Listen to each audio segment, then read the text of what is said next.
और आपको सीधे लिए चलते हैं, अमेरिका के राष्ट्रपति होंगे डोनाल्ड ट्रंप, जो अपना पहला संबोधन इस वक्त कर रहे हैं।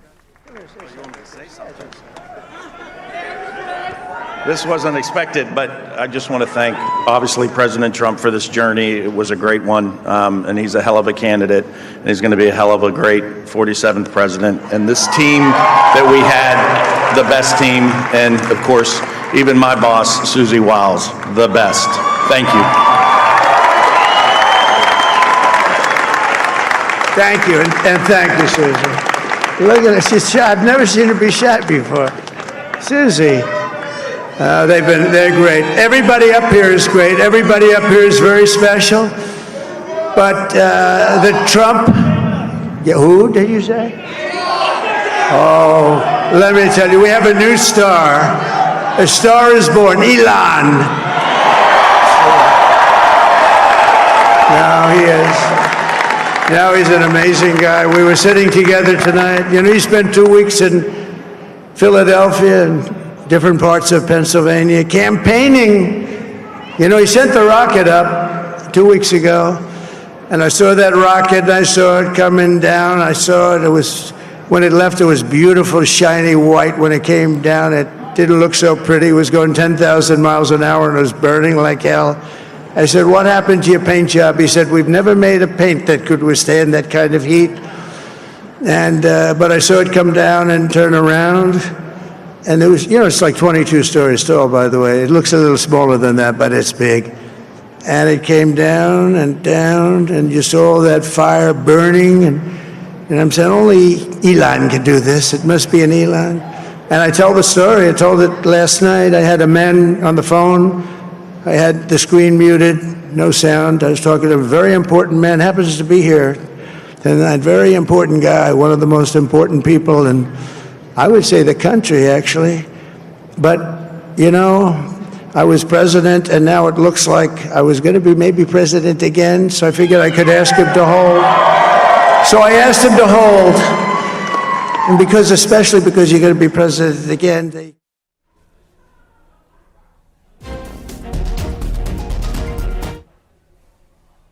और खबरों में आगे बढ़ते हैं, मेरठ में एक्सपायरी दवाइयों का जखीरा पकड़ा गया है। इन दवाइयों पर तारीख बदलकर बाजार में सप्लाई किया जा रहा था और बरामद की गई दवाइयों में एंटीबायोटिक से लेकर हार्ट, किडनी, शुगर और बीपी की महंगी दवाइयां शामिल हैं। साथ ही गोडाउन में कफ सिरप और नशे की दवाइयां भी बरामद हुई हैं।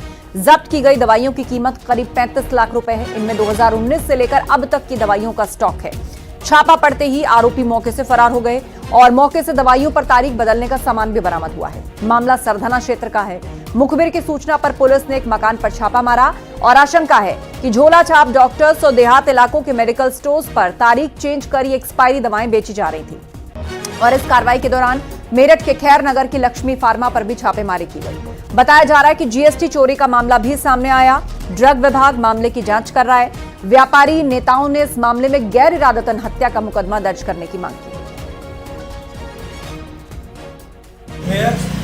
हमने एक पत्र मुख्यमंत्री श्री माननीय योगी आदित्यनाथ जी को लिखा था, जिसमें विभिन्न दवाइयों की अलग अलग एमआरपी थी।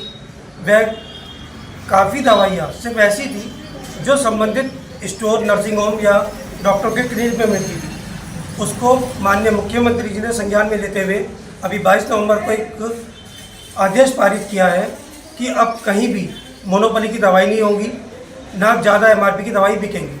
हम इसके लिए मुख्यमंत्री जी का बहुत बहुत स्वागत करते हैं। वाराणसी में सिविल डिफेंस के डिप्टी कंट्रोलर के घर में लाश मिली है। नौकरानी के पहुंचने पर दरवाजा नहीं खोले जाने पर पुलिस को सूचना दी गई और मौके पर पहुंची पुलिस ने दरवाजे का लॉक तोड़ा तो कमरे में बिस्तर पर लाश मिली। फोरेंसिक टीम और डॉग स्क्वाड मौके पर पहुंचकर जांच में जुट गए। पहली नजर में हार्ट अटैक से मौत होने की बात सामने आई। थाना लालपुर पांडेपुर के गीतानगर कॉलोनी की यह घटना है। नोएडा में 1 करोड़ 30 लाख रुपए की साइबर ठगी का मामला सामने आया। निवेश में मोटे मुनाफे का झांसा देकर ठगी का आरोप है।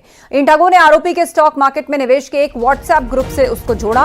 ग्रुप पर लोग इन्वेस्ट कर मुनाफे के स्क्रीनशॉट शेयर कर रहे थे। पीड़ित ने निवेश की इच्छा जताई तो उन्हें एक ऐप डाउनलोड कराया गया। पीड़ित ने मुनाफा कमाने के लिए 1 करोड़ 30 लाख रुपए इन्वेस्ट कर दिए। ऐप में पैसा बढ़ता हुआ दिख रहा था, लेकिन जब रुपए निकालने की कोशिश की तो रुपए नहीं निकले। पीड़ित ने अज्ञात ठगों के खिलाफ साइबर क्राइम थाने में शिकायत दर्ज कराई थी।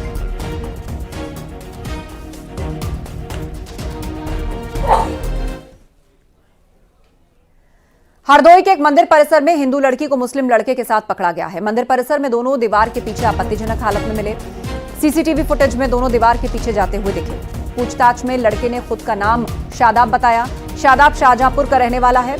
लड़के को हिरासत में लेकर पुलिस मामले की जांच पड़ताल कर रही है।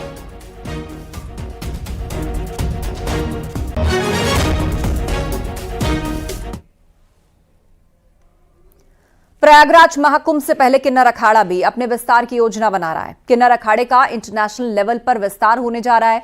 इसमें खास तौर पर Thailand, Malaysia, Singapore, US, Holland से लेकर फ्रांस और रशिया समेत दुनिया के कई देशों के 200 से अधिक ट्रांसजेंडर्स को किन्नर अखाड़े में शामिल करने की तैयारी है। सबसे पहले आपको बधाई कि आप लगातार सनातन धर्म का प्रचार प्रसार कर रहे हैं। तमाम जो किन्नर थे, जो कि हिंदू धर्म, सनातन धर्म छोड़कर दूसरे धर्मों में चले गए थे, उनकी घर वापसी कराई और आप इसका इंटरनेशनल स्तर पर विस्तार करने जा रहे हैं। क्या कार्य योजना है? मुझे सबसे पहले थाईलैंड बैंकॉक से लोगों का इंक्वायरी आई कि उनको किन्नर अखाड़ा वहाँ स्थापित करना है। उसके बाद हमें यूएस सैन फ्रांसिस्को से इंक्वायरी आई, हॉलैंड से इंक्वायरी आई, मलेशिया, सिंगापुर से इंक्वायरी आई। तो हम बड़े हर्षित हैं कि वहाँ के किन्नर समाज, क्योंकि किन्नर अखाड़ा मतलब इंग्लिश में कहा जाए तो ट्रांसजेंडरों का एक रिलीजियस कॉन्वेंट, ये पहला है और दुनिया में कहीं नहीं है।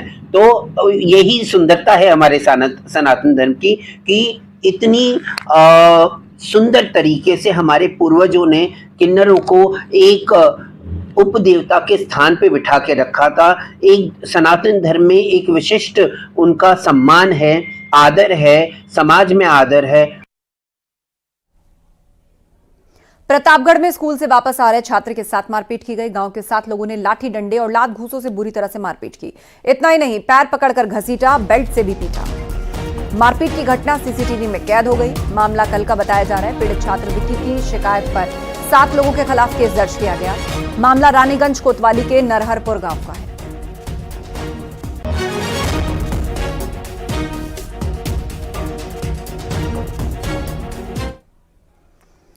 अमेठी में जमीन के विवाद में 2 पक्षों में खूनी संघर्ष हुआ। दोनों पक्षों में लाठी, डंडे, धारदार हथियार चले। कुल्हाड़ी लगने से एक ही परिवार के 3 लोग घायल हो गए। गंभीर हालत में एक बुजुर्ग को ट्रॉमा सेंटर रेफर किया गया। मारपीट का वीडियो सोशल मीडिया पर वायरल हो रहा है। पुलिस ने पीड़ित पक्ष की तहरीर पर 4 आरोपियों के खिलाफ मुकदमा दर्ज किया।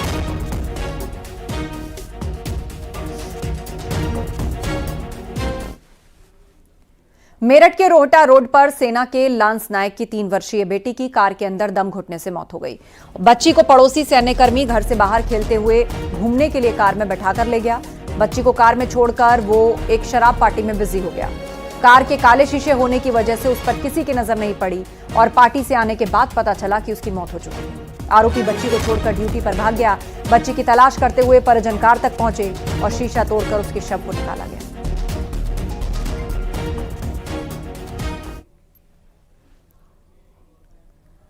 प्रदूषण के चलते कानपुर में भी AQI लगातार बढ़ रहा है। शहर की हवा धीरे धीरे जहरीली हो रही है।